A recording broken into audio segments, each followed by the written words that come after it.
we'll do the book Ikigai. Yes, over to Ritu Khanna. अब हम पढ़ रहे हैं उनकी सारी जो एक्सरसाइजेस है ना, कल हमने पढ़ी थी 3, आज हम ताइची के बारे में पढ़ रहे हैं। वैसे ताइची जापानीज तो नहीं है, चाइनीज है, बट जापानीज करते हैं। देखो योगा भी हमारा था लेकिन ये करते हैं, देखा आपने, ये लोग कितने डिलिजेंट हैं अलग अलग कल्चर से चीजें पिक करने के लिए। हाँ जी ऋतु। Tai Chi, also known as Tai Chi Chua or Tai Chi Chuan. Tai Chi is a Chinese martial art that can be traced back hundreds of years to Buddhism and Confucianism. It is very popular in Japan too. According to Chinese tradition, it was created by the Taoist master and martial arts practitioner Jiang Shenfeng, though it was Yang Luqian who in the 19th century brought the form to the rest of the world. Tai Chi was originally a Nijia or in, internal martial art, being, meaning its goal was personal growth. Focused on self defense, it teaches those who practice it to defeat their adversaries by using the least amount of force possible and by relying on agility. Tai Chi, which was also seen as a means of healing body and mind, would go on to be used more frequently to foster health and inner peace. To encourage its citizens to be more active, the Chinese government promoted it as an exercise and it lost its original connection to martial arts, becoming instead a source of health and well-being accessible to all. हाँ, so this Style is about tai chi, जो Chinese martial art है self defence के लिए। हमने देखा होगा ना, वो एक पैर उठा के किक करना या हाथ से किक करना, बट बहुत उसमें ब्रेथ, फोकस और एजिलिटी यानी कि फ्लेक्सिबिलिटी चाहिए होती है। मसल्स को बहुत फ्लेक्स होना होता है, जॉइंट्स एंड नीज को बहुत फ्लेक्स होना, मतलब बहुत फ्लेक्सिबल होना होता है उसमें, राइट। और बहुत फोकस के साथ की जाती है, जिसके कारण it becomes like meditative practice. Meditation basically means would mean focusing on one thing. So इसमें आपको कुछ मतलब नहीं होता कि बाहर आसपास क्या हो रहा है, आप बस अपनी टाइची की वो जो पोजीशन है उसके लिए फोकस होते हो। तो वो भी जापानीज सेल्फ डिफेंस के लिए, इनर पीस के लिए और फ्लेक्सिबिलिटी के लिए करते हैं। हाँ जी, वहाँ स्कूल्स में ताइची मैंडेटरी होता है। styles of Tai Chi. There are different schools and styles of Tai Chi. The following are the best known. Chen style alternates between slow movements and explosive ones. Yang style, the most widespread of the forms, characterized by slow, fluid movements. Wu style utilizes small, slow, deliberate movements. How style, centered on internal movements with almost microscopic external movements, one of the least practiced forms of Tai Chi even in China. Despite their differences, these styles all have the same objectives. Point number one, to control movement through stillness. Point number two, to overcome force through fineness. Point number three, finesse, finesse. finesse. Point number two, to overcome force through finesse. Point number three, to move second and arrive first. Point number four, to know yourself and your opponent. या The this is 10 so basic beautiful, like इनके ये different different तरीके हैं, कई explosive movements हैं, कई बहुत fluid movements हैं, है ना, इस तरह से डिफरेंट स्टाइल्स ऑफ टाइची होता है। इमेजिन इन ऑथर्स ने कितनी रेकी करी है ना, मतलब कितने अच्छे से इन्होंने रिसर्च करके इन्होंने उसके बाद they have come to these point of conclusions. So ये बहुत ब्यूटीफुल टॉपिक है इसके बाद वाला, that what are the 10 basic principles, सिद्धांत क्या है, किस पे बेस्ड है। हाँ जी।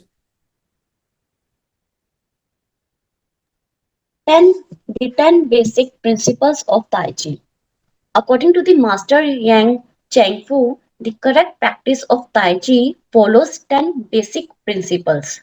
Point number 1, elevate the crown of your head and focus all your energy there. Point number 2, tighten your chest and expand your back to lighten your lower body. Point number 3, relax your waist and let it guide your body. Point number 4, learn to differentiate between heaviness and lightness, knowing how your weight is distributed. Point number 5, relax the shoulders to allow free movement of the arms and promote the flow of energy. Point number 6, value the agility of the mind over the strength of the body. Point number 7, unify the upper and lower body so they act in concert. Point number 8, unify the internal and the external to synchronize mind, body, and breath. Point number 9, do not break the flow of your movement, maintain fluidity and harmony. Point number 10, look for stillness in movement. An active body leads to a calm mind. This is so beautiful. मतलब इसमें जो पता लगा है मुझे, ये principal के बारे में बताया है, इसमें कुछ चीजें हाईलाइटेड हैं कि अपनी बॉडी को रिलैक्स मोड में डालो, तभी अंदर से एनर्जी आएगी। इसका मतलब है अगर टाइट करते हैं बॉडी को तो आप फाइट फ्लाइट फ्रीज मोड में हो, सर्वाइवल मोड में हो, है ना, उसमें एनर्जी नहीं आती है पूरी तरह से। तो इसमें है that relax your body and use more of the upper body than using the waist and lower back. दूसरी चीज जो उसमें पता लगी है, फोकस योर अटेंशन। जितनी देर, सपोज अगर आप 10 मिनट के लिए ताई ची कर रहे हो तो 10 मिनट आपका 100% फोकस होना चाहिए उस पे। तो आप किसी और चीज के बारे में नहीं सोच रहे हो कि घर में ये हो रहा है, उस दिन ये हो गया था। You are only focused in, कहते हैं ना, being in the present moment. So being in the present moment, हम लोग प्रेजेंट मोमेंट में कहाँ रहते हैं, कुछ काम कर रहे होते हैं 10 चीजें, और हम जैसे मल्टीटास्किंग को बहुत ग्लोरीफाई कर रखा है हमने, है ना। Human brain is not equipped to multitask. अगर हम ड्राइव करते करते फोन पे बातें कर रहे हैं, हम दोनों जगह जस्टिस नहीं कर रहे। अगर हम खाना बनाते बनाते फोन पे बात कर रहे हैं, हम दोनों जगह जस्टिस नहीं कर रहे। आपका ब्रेन फोन में भी है, आपका ब्रेन खाने में भी आपसे नमक 2 बार डल जाएगा, राइट। तो ये छोटी छोटी चीजें, ह्यूमन ब्रेन नहीं वायर्ड है मल्टीटास्किंग के लिए। इसीलिए जो काम कर रहे हो अगर आप उसको फोकस के, सो जापानीज कल्चर में ये ट्रेट है उनका, ये प्रिंसिपल है कि जो काम करते हैं वो उसमें 200% डाल रहे हैं। अब उस कमरे में कोई और आ रहा है, उनको पता ही नहीं। मतलब वो खट खट वाले जूते पहन के आया है, खट खट खट, उनको मतलब ही नहीं है उससे। 4 लोग आए जो वो कर रहे थे, वो जब हमने देखा था ही वॉज मेकिंग सम ना, वो पेंटिंग दैट राइस और whatever, वो तो वो 4-5 लोग अंदर बात करते हुए रूम में आए उस आर्टिजन के। उस आर्टिजन को पता ही नहीं लगा, वो अपने काम में इतने मसरूफ थे, मतलब इतना फोकस और कंसंट्रेशन उनमें होता है ना। उसको मतलब ही नहीं है, ये भी नहीं कि अच्छा ये कौन है, कौन देखने आए, अरे ये तो अमेरिकन जैसे दिख रहे हैं, किस लिए आए हैं, कहाँ से आए हैं, मतलब ही नहीं।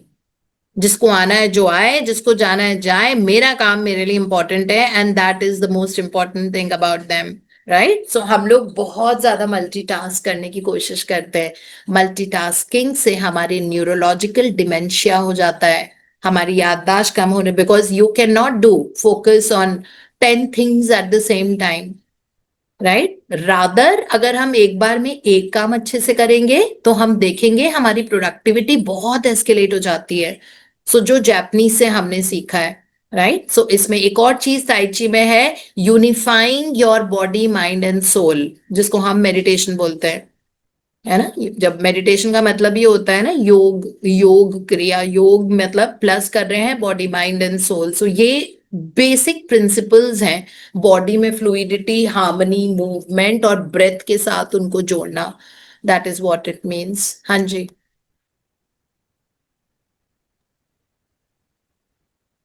Imitating clouds. One of the best known movements in Tai Chi consists of following the form of clouds in an exercise called wave hands like clouds. Here are the steps. I think Point Ritu हम number इतना ही पढ़ेंगे, imitating clouds हम कल पढ़ सकते हैं because it's already 7 और आज काम का दिन है, ठीक है। Thank you वीकेंड पे so we much, can ma'am. Still go overboard and thank you so much for reading and fill up your name again also. Thank you so Thank you so much. much, ma'am. Thank you so much. आज magic book थोड़ा लंबा हो गया। वैसे मैंने सोचा था कि 30 मिनट ही मैजिक बुक करेंगे और 30 मिनट दूसरी किताब करेंगे, बट मेरे पास जिस तरह के क्वेश्चंस आते हैं ना, तो उससे मुझे लगता है कि शायद हमको अभी भी मतलब बहुत लोगों में कंप्लेंट्स हैं, बहुत ज्यादा। तो क्योंकि वो माइंडसेट इतनी बार magic book, I think season 26 या पता नहीं कितना होगा, बट उसके बावजूद शायद हम लोगों को थोड़ा सा टाइम लग रहा है, क्योंकि अभी भी हमारी खुशी एनवायरनमेंट से आ रही है। मतलब अभी भी हमें ये नहीं पता है कि हम खुद जनरेट कर रहे हैं। अभी भी हमें ऐसा लगता है कि बिजनेस में अगर इस क्लाइंट से पैसा आ जाए तो इतना आ जाएगा, उसका आ जाए, है ना। तो अभी भी हमको ये लग रहा है दैट हम कहीं पे डिपेंडेंट है अपनी इनकम के लिए लोगों पे। मतलब अबंडेंट माइंडसेट होते ही इधर उधर से पैसा आना शुरू हो जाता है, या रिलेशनशिप में सबसे ज्यादा, है ना। अभी भी हमें लग रहा है कि ये हो जाएगा तब हम खुश होंगे, या इस तरह से। तो अभी भी बहुत कंप्लेन्स हैं, जबकि रोंडा बर्न ने बोला है कि एक कंप्लेन के लिए आपको 10 ब्लेसिंग लिखने की जरूरत है। तो can we just do that? Can we over focus on what we have in our life? और उन्होंने शुरू में ही ये बता दिया था दैट पहली चीज तो ये हमको पता है फिजिक्स का principle, energy flows where attention goes. तो अटेंशन कहाँ जा रहा है कि ये नहीं है, वहां गंदा हो रहा है, ये वाली चीज मेरी लाइफ में मिसिंग है। तो सारी एनर्जी हमारी जो हमारे अंदर डिवाइन एनर्जी है ना, जो which can create the world, the same energy which God has, human being has.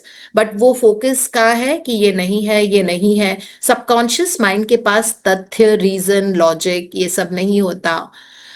Subconscious mind को यही पता है कि यार ये माइंड पूरे टाइम यही ढूंढता रहता है कितनी सारी चिड़िया है आसमान में, सनराइज कितना सुंदर लग रहा है, वह सामने एक वायर पे हरा पैरेट बैठा हुआ है बहुत सुंदर है, कितनी टॉल टॉल बिल्डिंग्स हैं यार, इतने सारे लोग हैं इंडिया में, कितने फेस्टिवल्स हैं, कितने कल्चर्स हैं, कितनी अबंडेंस है ना। खाने का भंडार है, लोग भंडारा करते हैं, इतना खाना है, और इतना अच्छा हार्ट है लोगों का।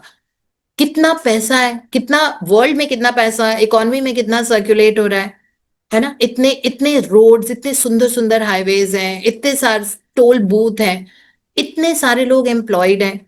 ये नया कल्चर जो होम डिलीवरीज का है, Blinkit and Instamart and Swiggy Zomato, कितने सारे लोगों को एम्प्लॉयमेंट मिली है। जब दिमाग ऐसा हो जाएगा ना, तो जिंदगी में सब ठीक हो जाएगा, है ना। फिर हमारा उस तरफ जाएगा नहीं, और अबंडेंस हमको, हमारी क्वालिटी ऑफ लाइफ बहुत अच्छी हो जाएगी।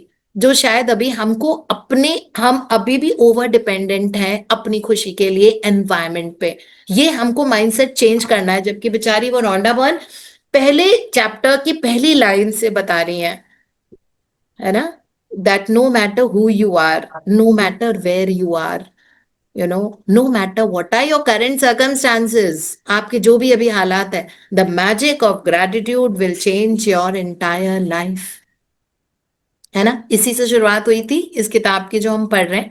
लेकिन हमें सुनना या पढ़ना अच्छा लग रहा है, लेकिन कहीं ना कहीं अप्लाई करने में हम उसको स्विच नहीं कर पा रहे। जैसे हमारा कंप्लेन वाला वो आता है, या हमको ये लगता है I am lesser than someone, है ना, तो हमारा वो एक्टिवेट हो जाता है अंदर की कमी वाला स्विच, अबंडेंस वाला। तो दो स्विच बनाओ एनएलपी के हिसाब से हम बता रहे हैं आपको।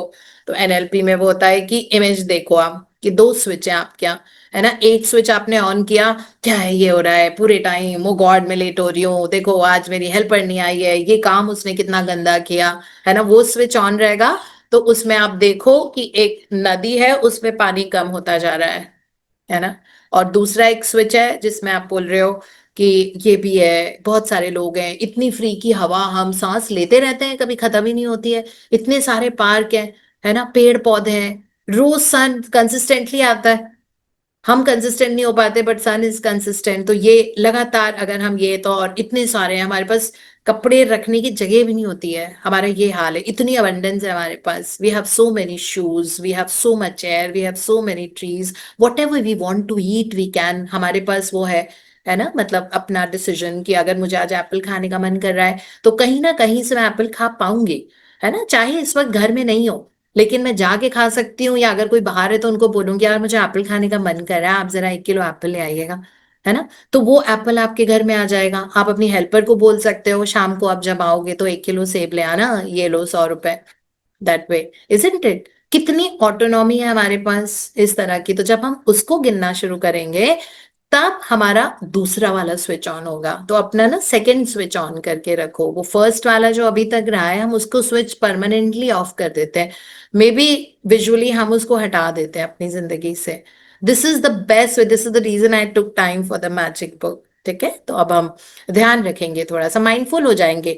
ह्यूमन कॉन्शियसनेस बहुत पावरफुल होती है, उसमें जब आप कुछ डिटर्मिनेशन लेते हो, डिसीजन लेते हो, वो हार्डवायर होना शुरू हो जाता है, लेकिन वो रेपिटेशन के साथ उसमें स्ट्रॉन्ग, मतलब फेविक्विक बन जाएगा, वो बॉन्ड बन जाएगा स्ट्रॉन्ग, फेविक्विक का बॉन्ड, है ना। तो हमको उसको फेविक्विक का बॉन्ड बनाना है कि हम वो स्विच ही नहीं ऑन करेंगे, अब से करेंगे ही नहीं, हमने देखना ही नहीं वहां पे।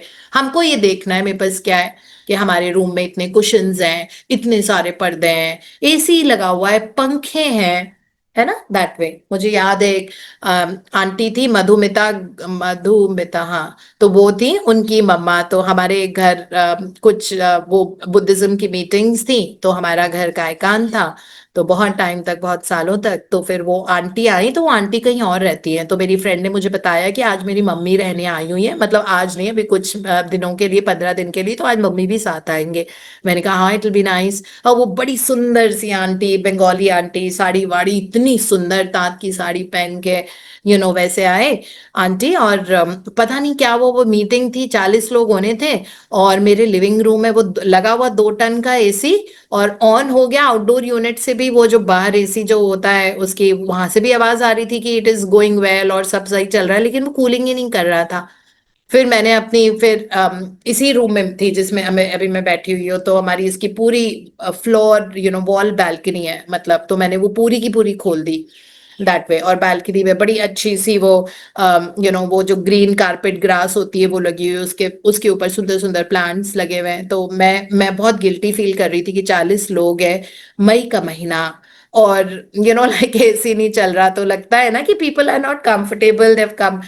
उन आंटी ने मुझे 2 मिनट में इतनी नियामतें गिनाई, है ना, मतलब ये उम्र का तकाजा उनका। उन्होंने कहा कि दीप्ति जी, आपके घर में इस रूम में 3 पंखे लगे हुए हैं। कहते हैं ये पंखों क्या फैसिलिटी इंडिया में, ये बहुत बड़ी चीज है, because I have travelled all over the world, there are so many places where they might have internal ACs but they don't have fans. ये बहुत बड़ी चीज है कि हवा सर्कुलेट हो रही है, तो इसलिए ये सब मत सोचो। फिर उन्होंने कहा कि अगर आपका एसी चल रहा होता तो मैं आपकी बैल्कनी नहीं देख पाती, इतनी सुंदर आपकी बैल्कनी दिख रही है मुझे, वो ग्रीन कारपेट के ऊपर इतनी सुंदर सुंदर, so well well taken care of plants हैं, है ना। मतलब my husband is very particular about trimming, even if one weed comes or one leaf becomes brown and all that. So he's so much like, कहते हैं ना, some people have the green thumb, so Deepak has a green thumb. So वो बहुत अच्छे से ध्यान रखते हैं उनका और सब कुछ। तो कहती है कि मैं तो ये देख ही नहीं पाती, कह रहे हैं 3 पंखे चल रहे हैं, इतना सुंदर व्यू। और कहते हैं वैसे भी जब बैल्कनी खुली रहती है, कई लोग होते हैं अपने खिड़की दरवाजे नहीं खोलते बिल्कुल, वो घर में ऐसे ही बंद बंद रहते हैं। तो कह रहे हैं कि बट एवरीबडी लाइक्स कि बाहर से इतना सनराइज दिख, मतलब सनराइज तो हो चुका था, 9:30 बजे का टाइम था, बट वो कह रहे थे कि पूरी, मतलब ऐसी धूप है बैल्कनी में, तो बहुत अच्छा वो दिख रहा है, बहुत अच्छे से, तो हमें बहुत अच्छा लग रहा है। अगर आपका एसी चल रहा होता तो ऐसे नहीं होता। और 3-4 चीजें उन्होंने मुझे याद दिलाई, है ना। तो मुझे इतना अच्छा लगा उन आंटी से बात करके, देखो उनका कितना अबंडेंट माइंड। उस दिन मैंने उनसे सीखा कि मतलब किस तरह से, ये वो कह रही है कि मैं इसलिए नहीं बोल रही कि मैं आपको ये याद दिला रही हूँ कि आपका एसी नहीं चल रहा, तो ये कह रही मुझे जेन्युइनली, आप किसी से भी पूछ लो इस रूम में, everybody will say that this view is so beautiful, और that spaceness and that openness that comes. So I think हमको उन उन आंटी ने जो कहा था उनसे यही सीखना है कि जो वास्टनेस, ग्रेटनेस, अबंडेंस हमारी जिंदगी में है, हम बस उसी का स्विच ऑन रखें आज से। ठीक है, so this is what we have today. So thank you so much.